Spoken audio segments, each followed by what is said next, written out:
So it's today a race, and yesterday was a long day. 7.5 hours of driving it took to get here. Holiday Inn Express, 20-minute drive from the race circuit. Gonna go check it out this morning, just have a bit of a bite to eat this morning before we head off. Freddie and Tom are here, and I think Ellie as well, so we're gonna head down maybe together and then just see what the crack is down there. Register at about 9:30, and then we've got heats around midday, and then the final later in the afternoon. Woke up this morning because I forgot to shut the blinds and the sun was streaming, and it's gonna be absolutely roasting today. So make sure I stay hydrated and hope for the best.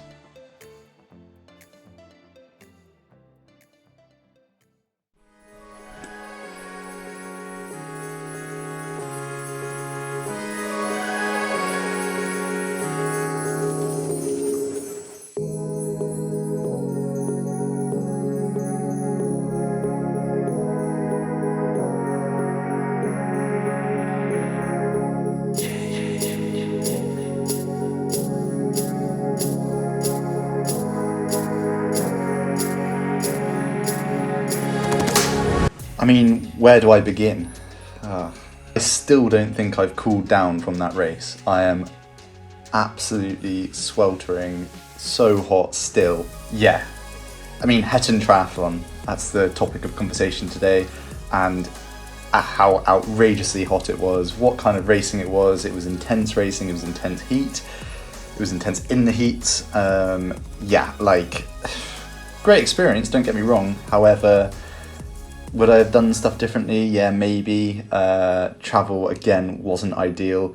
I thought I'd learned from French Grand Prix that a long day of travelling the day before isn't the best preparation. Did it anyway. I didn't think it was going to be as long as it was. It ended up being 7.5 hours. It wasn't meant to be. There was just closed roads, and yeah, it just took a lot longer than it was meant to.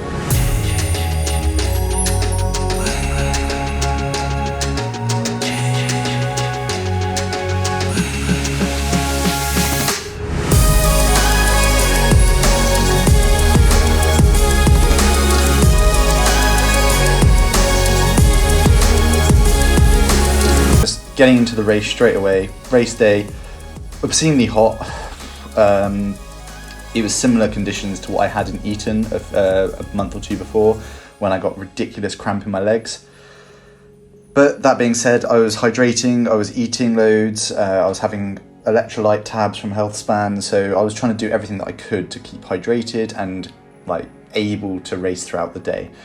The format was heats and finals, so heats in I think it was about 12 o'clock, so midday sun, and then at 4 o'clock was finals. I actually had a really good heat. I managed to lead out of the water for the first time ever in a draft legal race, and that's kind of what I've been working towards.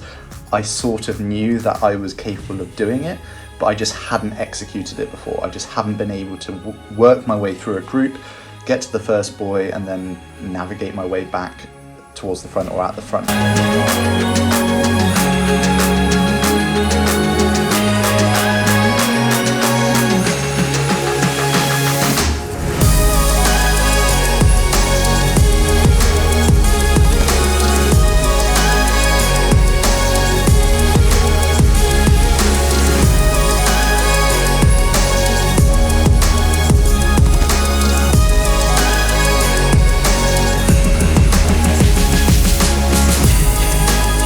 So to do that against some pretty good competition was really promising for me, and I executed T1 and the bike. I rode in the front group and was one of the first into T2, so everything execution-wise was really good.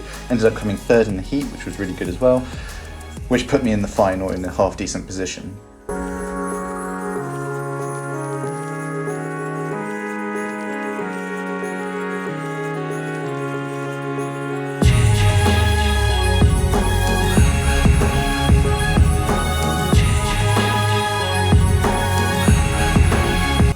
Going into the final, I actually started on the second row of the swim because I was a bit late to the swim start, but that didn't actually matter too much. I still managed to get to the first buoy in the top 5, and then out of the water in the top 5 as well, which was, again, really promising in terms of that short distance racing and being able to manage within a group scenario, a little bit of tussling and things like that. I think the rest of the race was good in terms of my execution as well. Like T1 still in the front group. I think there was 2 up the road slightly, but we were kind of letting them dangle. It ended up being quite a big group on the bike, so it was kind of navigating within that group and trying to be safe, but it was quite hard to do that because there was a lot of people and it was quite an angsty race just because it was very short and fast. So a lot of people wanted to get to the front of the group or be in a good position, and there was a lot of argy-bargy and bustling, and yeah, just had to have a few words and be like, guys, I want to be able to drive home today, please just settle down. So that was said, and coming off the bike, I managed to get myself to the front of the group again, and one of the first people into T2. So again, really good execution. I was really pleased. So from heat to finals, everything up until that T2 was spot on from me, I think. I couldn't have really done too much differently or better.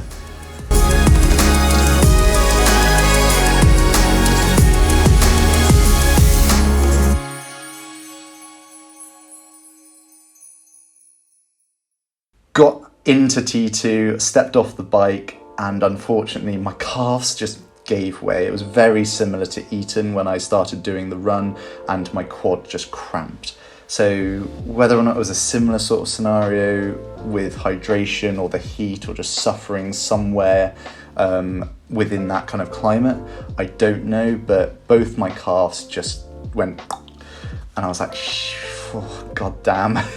Anyway, I ran through transition, had an average transition, ran out, and they just gave way. And I backed off loads to see if I could just hobble around a little bit and then get going again.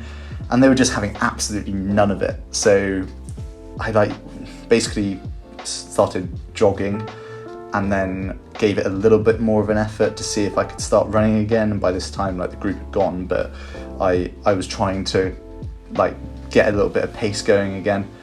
Again, absolutely not. They were just screaming at me. So I just basically just cramp, right? And from dehydration or the 2 races within one day, which I'm not used to, or could it have been the driving the day before and stuck in traffic and just having to clutch, accelerate, brake, etc, etc. So I don't know what it was. Could have been any one of those things. I just have to try and mitigate that next time.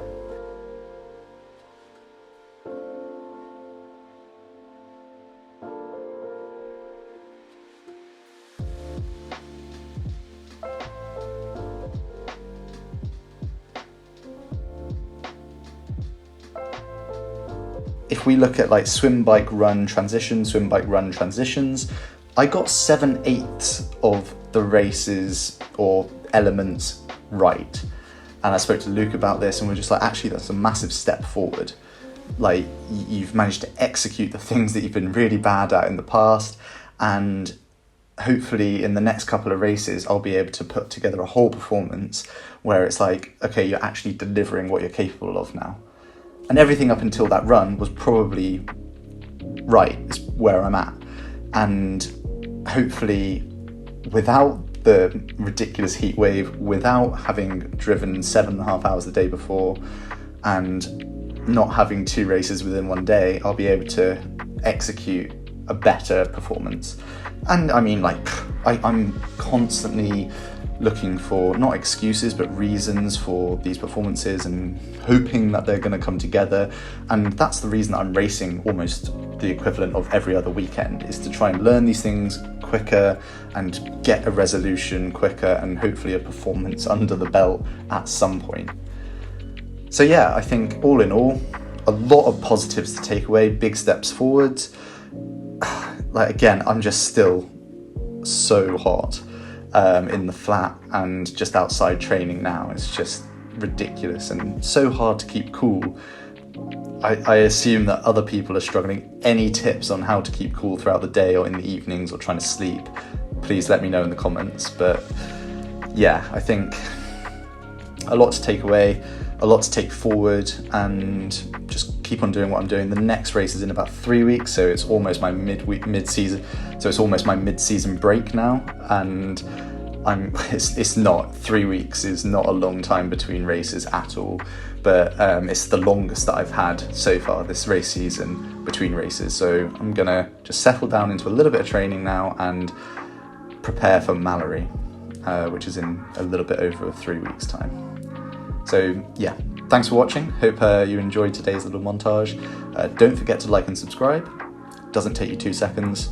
Really appreciate it, and really appreciate all the support that I've had so far with the channel, and everyone that says hi to me at races, and also just in the comments below, or on Instagram, or wherever it is, or whatever it is. I really appreciate everyone saying hi or chipping in. It really means a lot to me, so keep on doing it. Really helps to motivate me to make more content. So yeah, thanks again, and I'll see you next time. It has been noted. Flat in a race.